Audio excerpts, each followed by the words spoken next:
As mentioned, I have the privilege and honor of leading CanadaHelps. As a charity ourselves, we are Canada's largest online fundraising and donation platform. Over our 23-year history, we have connected more than 4.4 million Canadians with the causes they care about and facilitated over $2.7 billion in donations. Today, I'm joined by my colleagues from charities across the country. Richard Matern, Director of Research from Food Banks Canada. Julia Deans, President and Chief Executive Officer at Habitat for Humanity Canada. Suzanne Duncan, Vice President, Philanthropy at the Canadian Women's Foundation. Bill Harper, Vice President, Finance and Operations at Imagine Canada. Neil Hetherington, Chief Executive Officer at the Daily Bread Food Bank. Lauren Prague, Interim Executive Director at the Lesbian, Gay, Bi, Trans Youth Line. Marie McCormick, Vice President of Philanthropy and Communications at Fred Victor. Raul Singh, Executive Director at Global Medic. Audrey Rochette, Executive Director at the Anishinaabe Health Foundation. Alice Wiafi, President of the Black Mental Health Canada.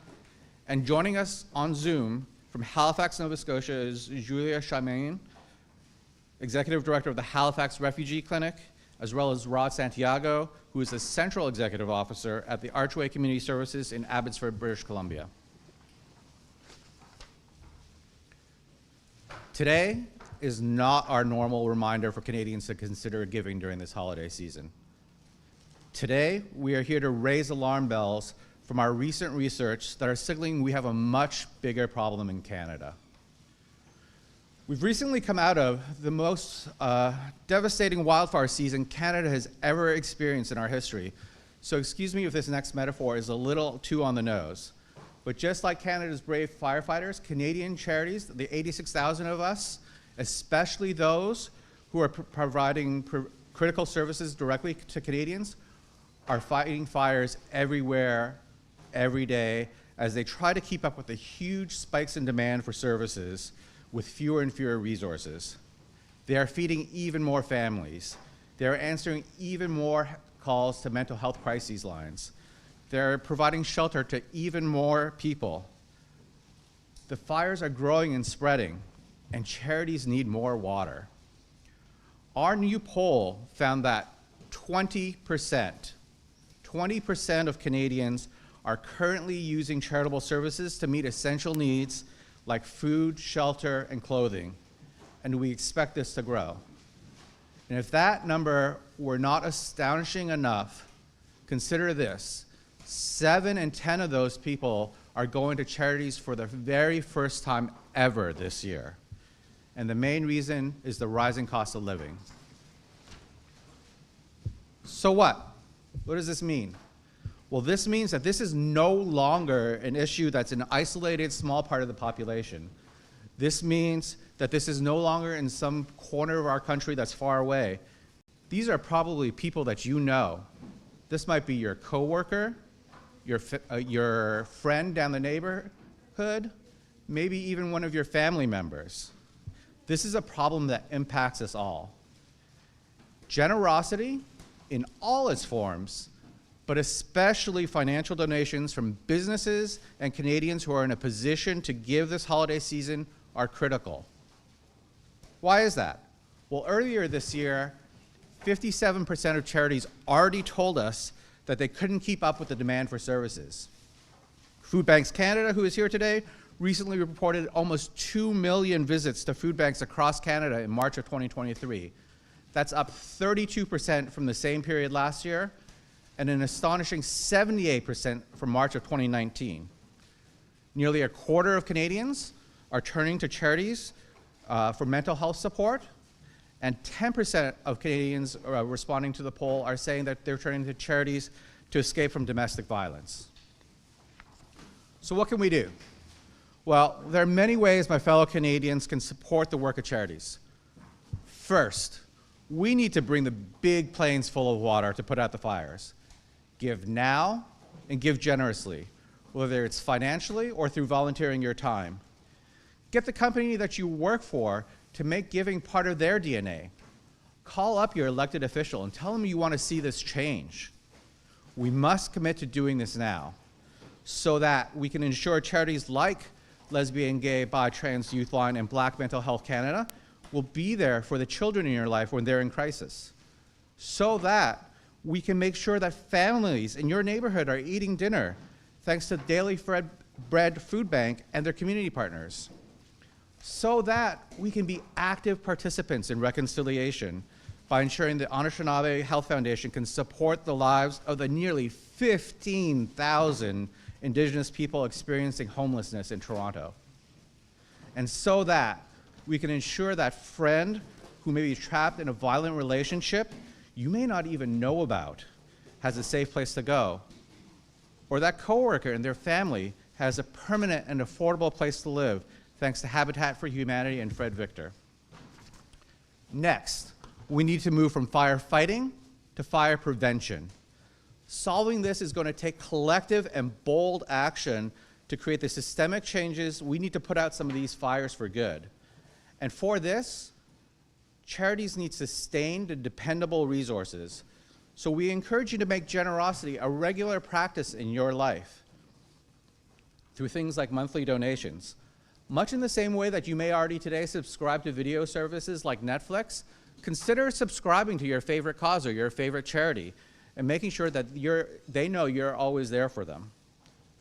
Poverty, mental health crisis, and violence, these are not new problems, but they are growing problems, and they are all of our problems.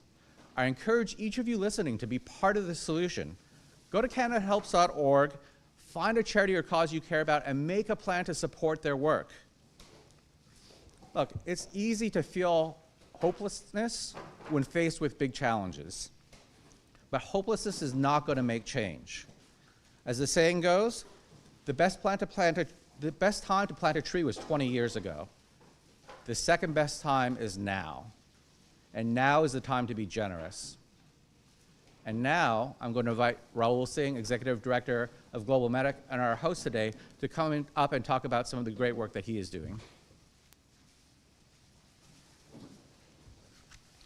Thanks, Duke. That's really inspirational speech there, where you're talking about what's going on. I'm just going to be frank. The world is absolutely on fire. Right now, we have more people displaced by angry young men with guns than at any time ever in our history. And to think back in the day when we thought World War II was the war to end all wars, and the number of people that were displaced because of that war, we would never go past that, and to think we've blown past that a few years ago, and it just seems to get worse and worse and worse. So much so that this year, 363 million people around the world are in need of humanitarian assistance. 363 million people. In 2010, that number was 61 million. So can you imagine a world that we have where we are up 600% in 12 years of the number of people needing assistance? Now that's globally. All my colleagues behind me will talk to you and give you specifics about the alarming trends that are happening right here in Canada, but this is a global phenomenon that is happening here as well. Now, as Duke talked about, putting fires out around the country, one of the innovative programs that we've run here at Global Medic was to put tanks onto the back of pickup trucks, to turn those pickup trucks into mini fire trucks around the country so that we could activate and redeploy more firefighters to get them onto the front lines to get those fires out. And it was a unified effort, right? It's the firefighters, it's the communities directly, and then it's charities like ours and agencies like ours with innovative approaches to give them the tools that they need. So what Duke's pointing out is Canadian charities need the support of Canadians right now because needs are incredibly increasing, and we have innovative solutions to meet those needs head on, but we need the help of Canadians right now. And in our case, for the fires, we managed to create 38 pickup trucks, to get out there and be fire trucks. So the time is now, the need is great, and we can't get through this without the support of Canadians. So thank you. Thank you, Rahul. Next, we're going to invite Rod Santiago, who's on the Zoom, Central Executive Officer of Archway Community Services, to share details about what his team is doing out there. Thank you, Duke. I'm Rod Santiago, operating on the unceded territories of the Stalo First Nations. Archway is a community social service agency offering 90 plus programs and services to 20,000 unique individuals and families in the Fraser Valley. Our vision is justice, opportunities, and equitable access for all. Over the past 3 years, my community has endured COVID, extensive flooding, heat domes, and increasing costs of living. There are more families and seniors living out of cars, more youth considering ending their lives rather than suffering the bullying and hate, more kids going home to an entire weekend without food until they can get back to their school's breakfast program on Monday, more women terrified that they won't live past the next act of intimate relationship violence.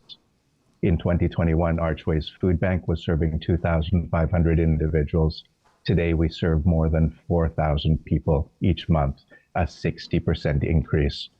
2,296 unique youth made over 7,000 visits last year to Foundry Abbotsford, where they received mental health, primary care, and substance use supports.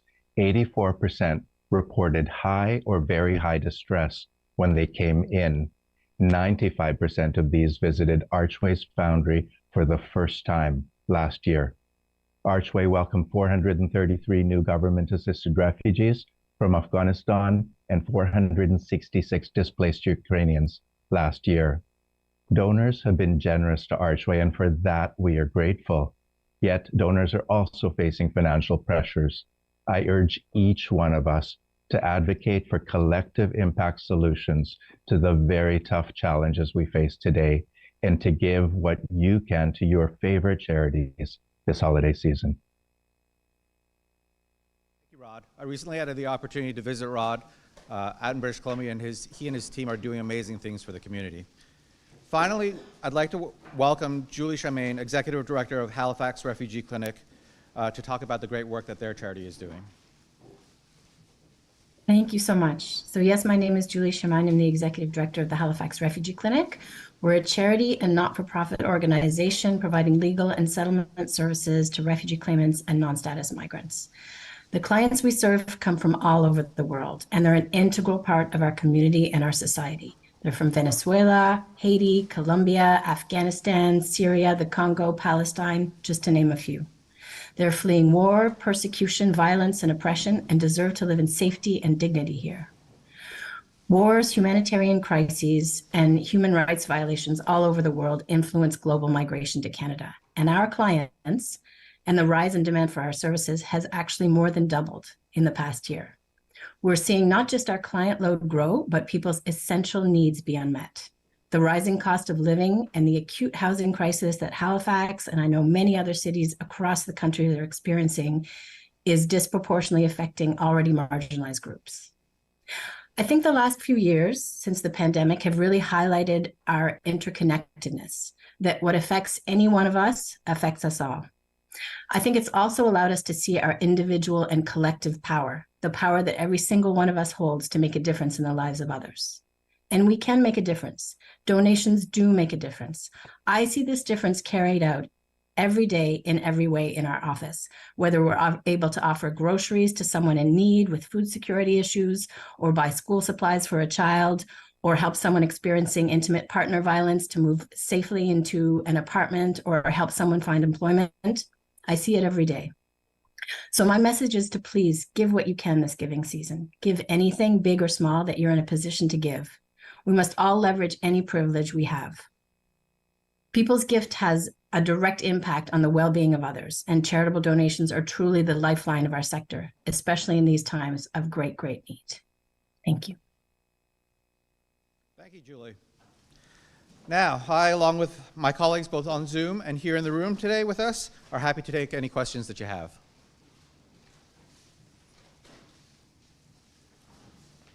Hi there. Hello. Whoops, let me just turn on my video.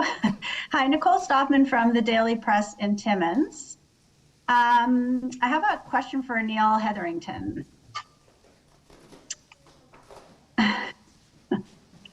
Hi, Neil. Hi there. Hi there, yes. We last spoke when I was with the Annex Gleaner. Now I'm in Northeastern Ontario in Timmins, where we have two food banks that are basically institutions. They've been around for decades. And just the other day, on Monday actually, our local MPP, George Peary, announced a bunch of funding going to a new food hub. And it gave me an opportunity to ask him about his government's efforts to address poverty so that people don't have to go to food banks, because of course we know that food insecurity is about income, it's not about food. And I just wondered what you think of the current Ontario government's recent efforts to address poverty. And I wanted to ask you about three of them. So I just wonder, what do you think of the changes they've made to ODSP rates recently? They say that it's the largest increase in decades, that they've aligned it to inflation. Yeah.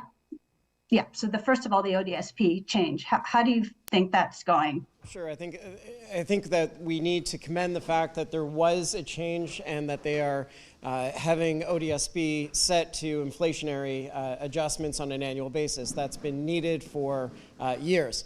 But I think we need to address the bigger issue, which is if you are on disability in Ontario, you receive $1,305 per month. And the poverty line is $2,300. So we are legislating people to be in poverty at a staggering rate. And so, yes, we need inflationary changes, but we need to bring it up to at a minimum of the poverty line, not to... And that excludes the reality that those living with a disability have higher costs on a monthly basis than those who are not living with a disability. So applauding the inflationary change and saying we can do more. And I think we can do more by advocating to the federal government to fully fund the Canada Disability Benefit. That is something that gives us hope. What Duke talked about earlier is staggering in terms of the need that we're seeing across the country. Here is hope. There is hope in the Canada Disability Benefit, and we need to make sure it's fully funded. Thank you. And what about the recent change they made to the minimum wage? So they increased it to $16.55 an hour and at the beginning of October.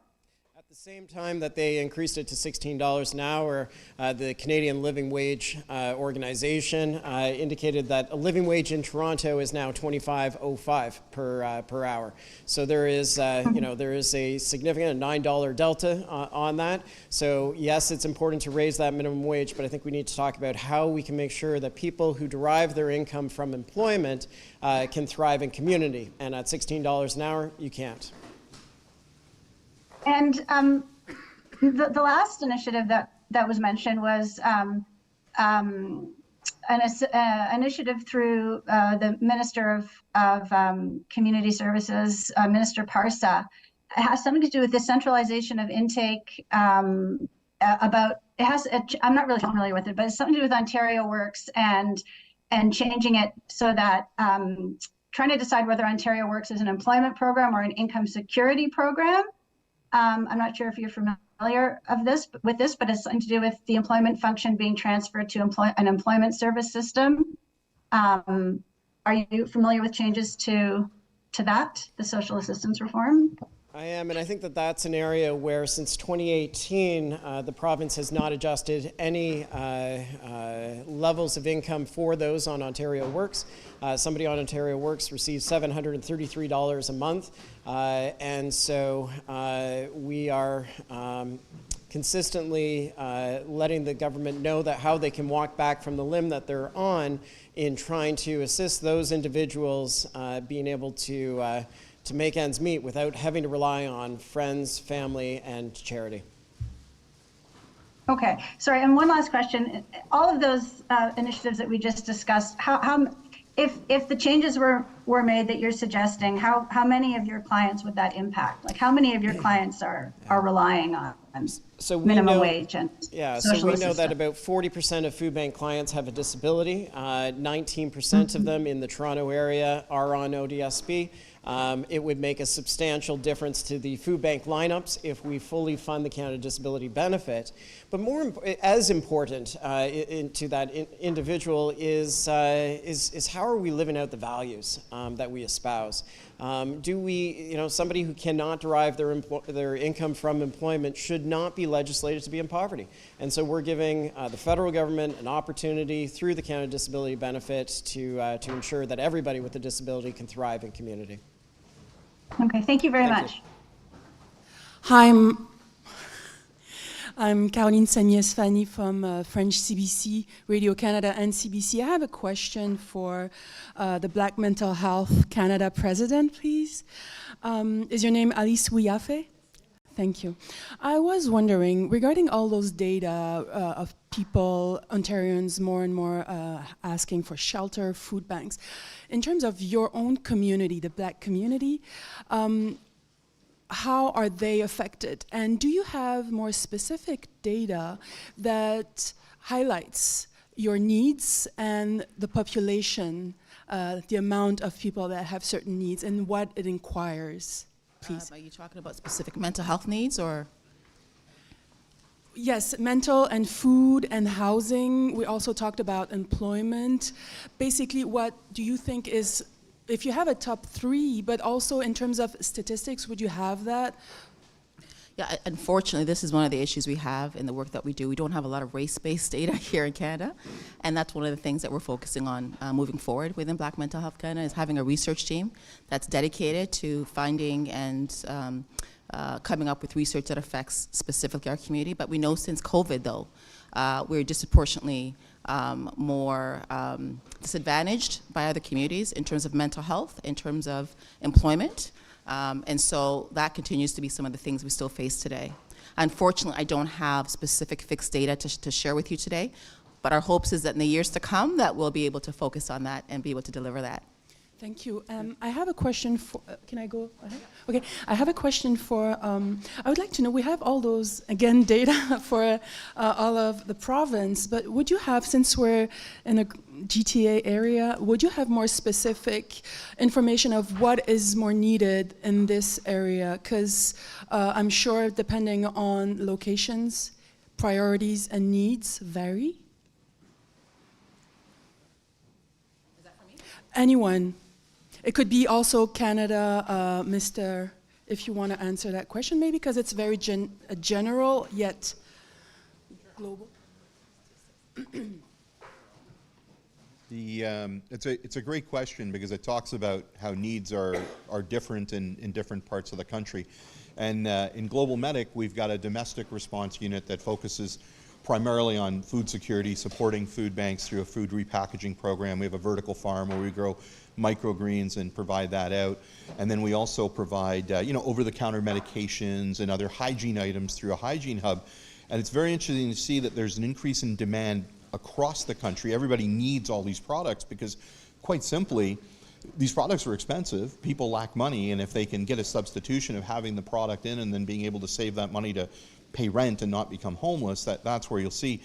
But where you'll see spikes in the urban areas like Toronto or some of the other big cities is when you've got asylum seekers that come in under a federal, they're welcome here, they're invited here, but then the federal government doesn't fund that program, and then they're rejected from the shelters and kicked out of shelters in cities like Toronto.